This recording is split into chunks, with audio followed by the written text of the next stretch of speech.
This place was built by pioneers.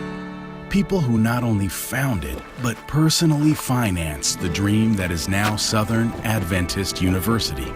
They dug in the ground and hammered the nails, driven by a strong belief that God had a special mission for education in the South, and that He would provide the people and the passion.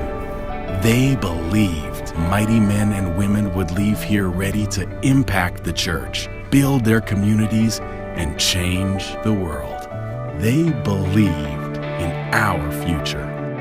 My name is Alyssa Chung. I am a senior biology research major.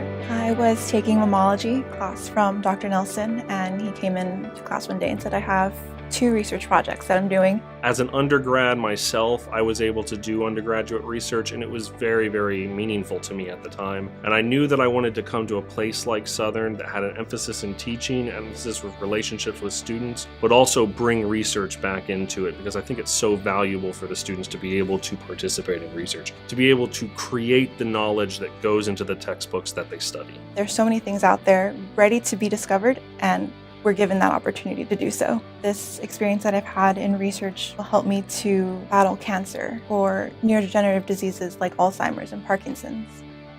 I've always liked art, drawing, painting. I would doodle on anything I could get my hands on, but I guess I felt led to do art. I decided to come here when I found out I had won the Create 15 scholarship.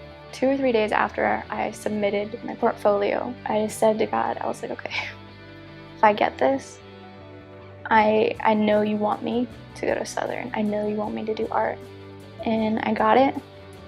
And I was like, okay, okay, I get it. You know, I want to do what I like and use that to help other people through art therapy. So I stepped out in faith that it would all work out. I spent the entire school year last year working as sort of a stay-at-home dad at an orphanage in India. There was a kid named Santos. He was about 6 years old when we got there. He's older now, but he had a deformity on the left side of his body so that his left arm curled up and his right foot curled up so that he couldn't stand straight like all of the other kids. But, I mean, he's a firecracker. We fell in love with that kid. He called me Anna, which means older brother, and then I would call him Tambi, which means little brother. Everywhere that we would go, he would limp, and a donor asked me if I would be willing to take him to the hospital and see if there was anything that they could do. We took him in, and after a few weeks, he got surgery, and he was able to walk just like all of the other kids, play cricket just like all of the other kids, run just like all of the other kids after that. Total, complete 180-degree change. Santos wrote me a letter right before I left, and that letter said, "Thank you for my arm and leg. You are my dad." I decided to come to Southern because I really believe God was calling me to come here. I grew up going to public school and feel called to be like a missionary teacher, and I felt I would get a better training here at Southern. I knew I had to be here. I just felt really impressed that God wanted me to be here, so I just packed my things and I drove here to Southern. A couple of days after, I received an email that there was a big scholarship, for me. You teach students about social studies and science, but at the same time that you're teaching them, you're trying to inspire them. My brother had been battling with leukemia. This was his second bone marrow transplant, and I got a call that said he was in the ICU. And so made arrangements to go down and visit with him, and that meant I had to miss classes for that. When I returned to class, at that time things were going downhill. He was not improving. His kidneys had shut down, and so I came back with the realization that he was going to die soon. Of course, my students were wondering what was up, why was I missing out of class and stuff like that. So I shared with them the story. The battle for life. Toward the end of class, one of the students asked if there was anybody interested in having prayer for myself and for my family. And as they were gathering around, my phone started buzzing in my pocket. I got the text, I read it to him, and I looked up and I said, my brother's dead. And the room was very silent. They pulled in close, uncharacteristically close, uncomfortably close maybe. They started coming in and laying their hands on me. And then they started praying. They started praying one after another, just simple prayers, but it was an incredible act of compassion. The first guy gave me a hug, and I'm expecting a guy hug, right?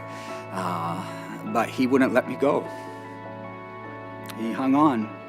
It was just an incredible experience, one that students reaching across that imaginary divide that's often created between professors and students, I feel a lot of pride for my students and how they were able to express their humanity and reach out to others. When I first came to Southern, I didn't have any friends, and I also didn't know Jesus at all. I wasn't religious really at all. One Friday night, I ran into a group of guys who were sitting down and having a Bible study. I had never seen young people voluntarily do a Bible study on a Friday night when you could be hanging out with pretty girls and other things. These group of guys, they were talking about how Jesus had come into their life and changed them and was helping them with the sins they were struggling with and just transforming their life. I just thought to myself, wow, like this is crazy. Like this thing has to be real. And so I bought a Bible, got baptized, and I changed my major to theology because, all I could think about was like sharing with others and doing ministry. Now I'm leaving Southern 5 years later, and I've made some of the best friends, have some of the best relationships I could ever dream of. And I also have fallen in love with Jesus Christ as a result of the community here at Southern. Leaving India for me was really tough because I had felt like I had a purpose there. And coming back here, I knew that it was going to be a lot more about me. Our education and our whole lives in America can sometimes be just about us. What do you want to do? What kind of money do you want to make? Where do you want to go for school and all of this? And being in India, it was all about the kids. For me, leaving India was losing more than I ever thought that I would have in the first place. I never thought that I would be so full. It was just a joy, and it was the best year of my life. Southern really is not just giving lip service to mission. They're not giving lip service to service. They are saying go and do it and make a difference in the world, because that is more important than anything else you could ever learn. It's possible for God to really call people to be artists. He gave you God-given talents, so why not use them for His glory in making art? As a Christian artist, I think it's our job to show that there's hope. The education that I've gotten here has really helped me to prepare as a teacher, to be a future teacher, but I feel like it has also just prepared me to do ministry, being the best teacher that I can be for students, to inspire them to be someone in the world. There are more stories yet to be told. Students and faculty who will continue to inspire us to deepen our pursuit of truth, wholeness, and service. Southern stands for the opportunity for young people to come and explore a worldview that includes Jesus Christ in every part of their lives. It's an opportunity to see how Christianity affects everything we do, not just our academics, but our social life, our work life, everything that we do, and to challenge the paradigms that the world throws at us and really hold them up to the Word of God and say, does this match with what the Word of God says? Now is the time to be bold. It is time to embrace the unique calling that God has on your life. We believe that serving others changes you. We believe there are answers yet to be discovered. We believe Christian artists can change the world. We believe in opportunities for students like me. We believe in Christian community. As we look to our future, we believe in the incredible power of your passion aligned with God's purpose. We believe in you.